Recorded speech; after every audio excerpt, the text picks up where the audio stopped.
तब यहाँ zero bureau जाने के लिए पैकिंग स्टार्ट कर देता है और राघव उससे पूछने लगता है कि क्या वो सच में ब्यूरो जाना चाहता है, क्योंकि शायद इसके बाद वो कभी भी वापस ना आ पाए। जिस वजह से जीरो कहने लगता है कि क्या उसे उसकी चिंता हो रही है, पर राघव इससे मना कर देता है और जीरो उसे बताता है कि अब डरने का भी कोई फायदा नहीं है, जिस वजह से उन्हें जाना ही पड़ेगा। तो जीरो देखता है कि उसे लेने इचिका आई है, जो कि जीरो को बिल्कुल भी पसंद नहीं आता है। मैं तुम्हारी गार्ड हूँ और साथ ही साथ तुम पर नजर रखने भी आई हूँ, ताकि तुम पिछली बार की तरह यहाँ से भाग ना जाओ। बाहर हमारे लिए ट्रक इंतजार कर रहा है, जिसमें हम साथ में पीछे बैठ कर जाएंगे। तो इसलिए अगर तुम्हारा कोई भी सवाल नहीं है तो चलो फिर यहाँ से चलते हैं। तो जीरो अपने ग्रैंडफादर को गुड बाय कहने लगता है और वो दोनों ही एक दूसरे का मजाक उड़ाते हैं। तो यहाँ ट्रक में हम देखते हैं कि इचिका ने जीरो के हाथों में हथकड़ी लगा दी होती है, जिस वजह से जीरो इसके बारे में पूछने लगता है। पता नहीं आखिरकार मैं इस बंदे के साथ क्या कर रही हूँ। ये सब कुछ छोड़ो और मुझे ये बताओ कि आखिरकार मुझे बात क्यों रखा है। अपनी बकवास बंद करो। और वैसे भी तुम एक प्रिजनर हो, क्योंकि अब तुम ह्यूमन नहीं रहे हो बल्कि हाफ ह्यूमन और हाफ मोनोनोके बन गए हो। और क्योंकि मोनोनोके ब्यूरो के प्राइमरी टारगेट्स हैं, तो इसलिए मैं तुम्हें भी वैसे ही ट्रीट कर रही हूँ। पर मुझे समझ में नहीं आ रहा कि आखिरकार बॉस और हायर अप्स तुम्हें वहाँ पर क्यों बुलवाना चाहते हैं। मैं एक प्रोफेशनल हूँ, जिस वजह से मैं अपनी जॉब को सीरियसली ले रही हूँ, और क्योंकि मुझे तुम्हारी बॉडीगार्ड ड्यूटी पर भेजा है तो मैं तुम्हें प्रोटेक्ट करके रहूंगी। पर इसका मतलब ये नहीं है कि मैं तुम्हें खुला छोड़ दूंगी। तुम मुझे पागल कह रही थी, पर तुम तो सबसे बड़ी पागल हो। और मैं तुमसे अच्छे से इस वजह से बात कर रहा था क्योंकि तुम एक लड़की हो। तो इचिका ट्रक की बॉडी के ऊपर एक जोरदार मुक्का मारती है, जिसे देखकर जीरो शॉक हो जाता है। मुझे दो तरह की चीजें बिल्कुल पसंद नहीं है, पहले तो मोनोनोके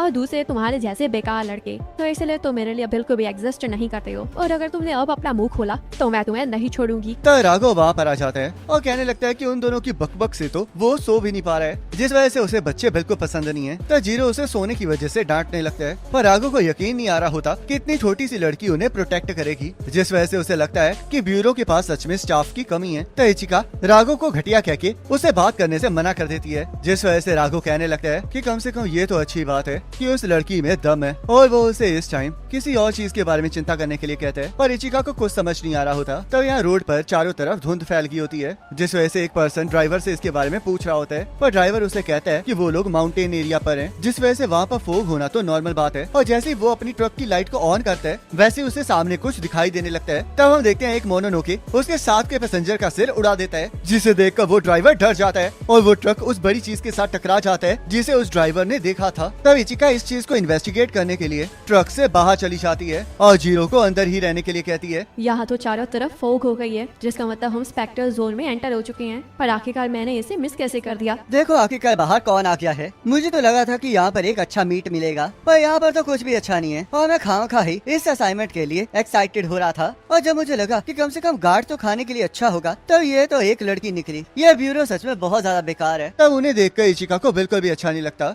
जिस वजह से वो गालियाँ निकालते हुए उनके साथ लड़ने के लिए तैयार हो जाती है और अपना ब्यूरो वाला सूट पहन लेती है, जिससे कि वो मोनोनोके बहुत ज्यादा इम्प्रेस हो जाता है और अपने साथी को बैटल मोड में आने के लिए कहता है। तब हम देखते हैं वो दोनों ट्रांसफॉर्म हो जाते हैं और इचिका उनके ऊपर फायर करना स्टार्ट कर देती है, पर उस मोटे मोनोनोके को उन गोलियों से कोई फर्क नहीं पड़ता है। और दूसरा मोनोनोके इचिका के ऊपर हमला करके उसे मोटे वाले मोनोनोके की तरफ फेंक देता है। तो वो मोटा वाला मोनोनोके जैसे इचिका के ऊपर हमला करने लगता है, वैसे इचिका उसके हाथ के ऊपर तलवार मार के उसके हमले से बच जाती है। इन दोनों के कैरेक्टर्स अलग अलग हैं, जैसे कि इस बड़े वाले की चमड़ी बहुत ज्यादा मोटी है, जिस वजह से ये रॉक की तरह हार्ड है, पर ये स्लो मूव करता है, तो इसलिए मुझे दूसरे वाले पर फोकस करना चाहिए। तब वो पतले वाला मोनोनोके इचिका के पास आकर उस पर हमला कर देता है और उसे ट्रक पर दे मारता है, जिस वजह से जीरो भी राघव से पूछने लगता है कि आखिरकार बाहर चल क्या रहा है। बाहर मोनोनोके से। तो क्या तुम्हें इसके बारे में पता था? तुम्हें पता भी है ना कि तुम किससे बात कर रहे हो। और वैसे भी जब तुम दो लव बर्ड्स फ्लर्ट कर रहे थे, तब मुझे एहसास हो गया था कि हम लोग जोन में एंटर हो चुके हैं। वो फ्लर्टिंग नहीं थी। क्या तुम मरना चाहते हो? और वैसे भी आखिरकार ये जोन क्या है? ये एक स्पेक्ट्रल जोन है, जिसमें एक फॉग्ड एरिया होता है, और ये एक ऐसी दुनिया है जो कि फिजिकल रेल्म से बिल्कुल अलग है, और इसे मोनोनोके का रेल्म भी कहा जाता है। रुको जरा, आखिरकार तुम ये क्या कह रहे हो? और तुम्हारी बातों से तो मुझे बस यही समझ में आ रहा है कि हम लोग मुसीबत में हैं। तो चलो फिर इन हथकड़ियों को हटाने में मेरी मदद करो। मैं ऐसा नहीं कर सकता हूँ, क्योंकि ये कोई मामूली हथकड़ियाँ नहीं है, और ये स्पेशली स्पेक्ट्रल एनर्जी को ब्लॉक करने के लिए बनाई गई हैं, जिस वजह से फिलहाल मेरे पास इतनी पावर नहीं है कि मैं इन्हें तोड़ सकूं। ठीक है, फिर मैं बाहर जा रहा हूँ ताकि वो लड़की इसे खुद खोल सके। मेरे हिसाब से तो तुम्हें उन्हें अकेला छोड़ देना चाहिए। ये हथकड़ियाँ इस बात का सबूत है कि ब्यूरो को हम पर भरोसा नहीं है, जिसका मतलब हमारे लिए ब्यूरो और मोनोनोके बिल्कुल सेम है, क्योंकि ये बस हमारा इस्तेमाल करना चाहते हैं। तो इसलिए हमें इन लोगों के साथ बिल्कुल भी इन्वॉल्व नहीं होना चाहिए और इन्हें एक दूसरे के साथ लड़के मरने देना चाहिए, ताकि हम लोग यहाँ से भाग सकें। ओए राघव, क्या इसका कोई मतलब भी बनता है? क्योंकि मुझे तो बिल्कुल समझ नहीं आ रहा है। क्या तुम मेरी बात सुन भी ही रहे थे बेवकूफ। ये सब कुछ ब्यूरो या फिर मोनोनोके के बारे में नहीं है, बल्कि इस टाइम बस यही चीज मैटर करती है कि बाहर एक ऐसी पर्सन खड़ी है जो कि हमारे लिए लड़ रही है। और मुझे तुम्हारा तो नहीं पता, पर एक मर्द होने के नाते मैं इस तरह हाथ पर हाथ धरे नहीं बैठ सकता। तब वो मोटा मोनोनोके इचिका के ऊपर हमला कर देता है, पर इचिका की साइड हटने की वजह से उसका मुक्का ट्रक पर आ लगता है, जिससे कि उस ट्रक के 2 हिस्से हो जाते हैं और जीरो बाहर आकर गिरता है। तो राघव जीरो से कहने लगता है कि वो तो मर्द बनने चला था,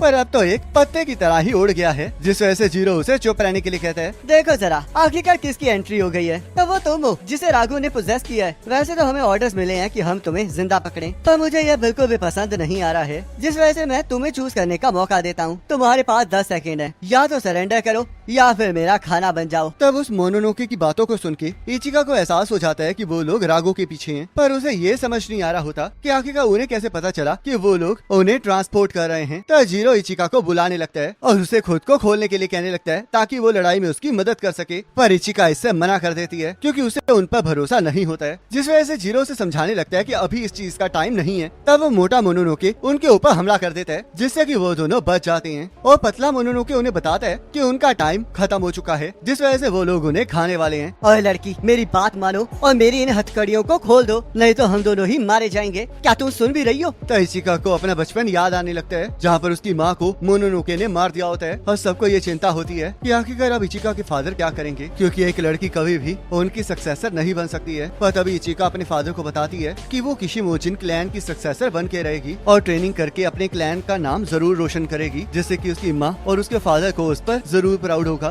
तो यहाँ जीरो उसे होश में आने के लिए कहने लगता है और उसे याद दिलाता है कि उसी ने कहा था कि वो अपनी जॉब को लेकर प्रोफेशनल है, तो इसलिए अगर उसे जीरो को बचाना है तो उसे मोनोनोके के प्रति अपनी नफरत को छोड़ के जीरो की हथकड़ियों को खोलना ही होगा। तो इचिका को समझ में आ जाता है कि अब उसके पास कोई चारा नहीं है और वो उस मोटे मोनोनोके के हमला करने से पहले जीरो की हथकड़ियों को तोड़ देती है, जिससे कि वो दोनों ही उस मोनोनोके के हमले से बच जाते हैं और जीरो राघव के साथ फ्यूज होके एक ही मुक्के में उस मोटे मोनोनोके को हरा देता है। तो ये देख के वो पतले वाला मोनोनोके हैरान हो जाता है और हम देखते हैं इचिका उसके करीब पहुंच के उसके टुकड़े टुकड़े कर देती है। तो जीरो हवा में उड़ते उड़ते नीचे गिरता है, जिस वजह से राघव उसका मजाक उड़ाने लगता है और हम देखते हैं वो लोग स्पेक्ट्रल जोन से बाहर आ जाते हैं। मैं पहले ही क्लियर कर दूं कि मैं तुम्हें थैंक यू नहीं कहने वाली हूँ। ये तो सच में बहुत ज्यादा अनग्रेटफुल है। मैंने तो तुम्हें कहा ही था कि हमें इसे मरने देना चाहिए। मैंने भी एक्सपेक्ट नहीं किया था कि तुम मुझे थैंक यू कहोगी, और हाँ मैं भी तुम्हें थैंक यू नहीं कहने वाला हूँ, क्योंकि चाहे तुम हमें बचाने के लिए लड़ी हो, पर हम भी तुम्हारी मदद करने के लिए लड़े हैं, जिसका मतलब हम इवन हो चुके हैं। तो इचिका जीरो को अपना नाम बताती है ताकि वो उसे उसके नाम से बुला सके और जीरो उसे पूछने लगता है कि आखिरकार अब ट्रक के टूटने के बाद वो लोग ब्यूरो कैसे जाएंगे, जिस वजह से इचिका कहने लगती है कि अब वो लोग पैदल जाएंगे, पर जीरो को इस बात पर बिल्कुल भी विश्वास नहीं हो रहा होता। तो यहाँ राघव और जीरो को लेकर शीबा हायर अप से बात कर रहा होता है। मैं स्पेशल ऑपरेशन डिवीजन 2 का चीफ शीबा एक नई स्क्वाड को इस्टेब्लिश करने की परमिशन मांगता हूँ और मैं जीरो को अपनी टीम में रखना चाहता हूँ। तो हायर अप्स को ये आइडिया पसंद नहीं आता है, क्योंकि कोई भी मोनोनोके आज तक एजेंट नहीं बना होता है। तो शीबा उन्हें समझाता है कि राघव के पास से उसे उनके प्रति कोई भी नफरत महसूस नहीं हुई थी, और क्योंकि मोनोनोके राघव को टारगेट कर रहे हैं तो वो लोग राघव को बेट की तरह इस्तेमाल करके मोनोनोकेस को खत्म कर सकते हैं। जिस वजह से हायर अप्स पूछने लगते हैं कि क्या शीबा को सच में लगता है कि इसमें जीरो उनका साथ देगा, और ये भी पूछने लगते हैं कि क्या जीरो ने निंजा की ट्रेनिंग ली है। आप बिल्कुल सही कह रहे हैं, और हमारे अभी के एजेंट्स ने बड़े ही आराम से ट्रेनिंग की है, जिस वजह से उनके सामने जीरो के पास एडवांटेज है। और मुझे पूरा यकीन है कि जैसे जैसे लड़ाइयाँ आगे बढ़ती जाएंगी उसकी स्किल और ज्यादा तेज होती जाएगी। और रही बात जीरो के साथ देने की, तो मैं इस न्यूली फोर्स्ड वेपन की जिम्मेदारी खुद लूंगा।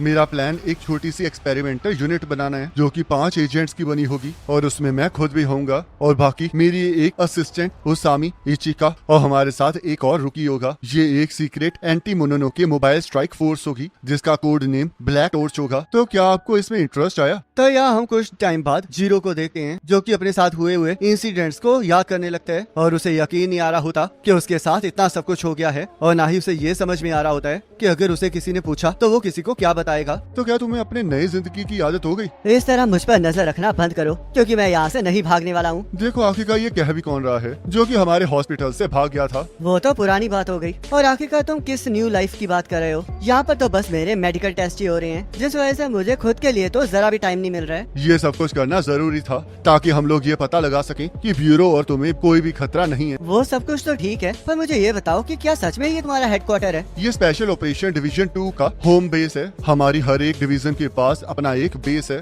जो कि सभी को नॉर्मल बिल्डिंग या फिर हॉस्पिटल या फिर फैक्ट्रीज की तरह लगता है। और हाँ, वो बेसिस हमसे ज्यादा अच्छे हैं और हमें ये बेस इस वजह से मिला है क्योंकि हम बिल्कुल बॉटम पर हैं। तो क्या तुम लोगों ने भी अच्छे दिन देखे हैं? तुम लोगों ने नहीं, बल्कि इस टाइम तक तुम हमारी टीम में हो, जिस वजह से तुम्हें हम लोगों को कहना चाहिए। तो जीरो कहने लगता है कि ऐसा कुछ भी नहीं है, क्योंकि वो तो बस वहाँ पर अपनी जान बचाने के लिए ही आया है, ना कि किसी के अंडर सर्व करने के लिए आया है, ताकि वो एक फ्री लाइफ जी सके। और इसके लिए वो दोनों किसी के साथ भी लड़ने के लिए तैयार हैं। तो ये सुनकर शीबा को एहसास हो जाता है कि जिस तरह उसने राघो को एक्सेप्ट कर लिया है, वैसे ही वो एक दिन उन्हें भी एक्सेप्ट कर लेगा। तब वहाँ पर एक कार आ जाती है जिसमें शीबा की असिस्टेंट ओसामी होती है और उसने जीरो के बारे में पहले ही सुन रखा होता है, जिस वजह से जीरो भी उसके बारे में पूछने लगता है और शीबा उसे बताता है कि वो उसकी असिस्टेंट है। तब हम देखते हैं उसके साथ एक और लड़का आया होता है जो कि वही रूकी होता है जिसके बारे में शीबा ने बात की होती है, और हम देखते हैं वो ओसामी के साथ बड़े प्यार से बात कर रहा होता है, जिस वजह से जीरो को लगने लगता है कि वो बंदा बहुत ज्यादा डेस्परेट है और शीबा से इसके बारे में पूछने लगता है, जिस वजह से शीबा उसे बताता है कि वो उसका नया फ्रेंड है। तब वो लोग हेडक्वार्टर्स के अंदर चले जाते हैं और हमें पता चलता है कि जो नया बंदा आया होता है वो रेजी होता है और वो इचिका की तरह ही एक रिस्पेक्टेड स्पाई क्लैन से बिलोंग करता है। तो इचिका कहने लगती है कि वो और ज्यादा ट्रबल मेकर्स को नहीं झेल सकती है, जिस वजह से जीरो से पूछने लगता है कि आखिरकार वो ट्रबल मेकर कह किसे रही है। और तब रेजी इचिका से मिलने आ जाता है। मैंने आपके बारे में बहुत कुछ सुना है कि कैसे आप ट्रेडिशन को तोड़ के अपने क्लैन की नई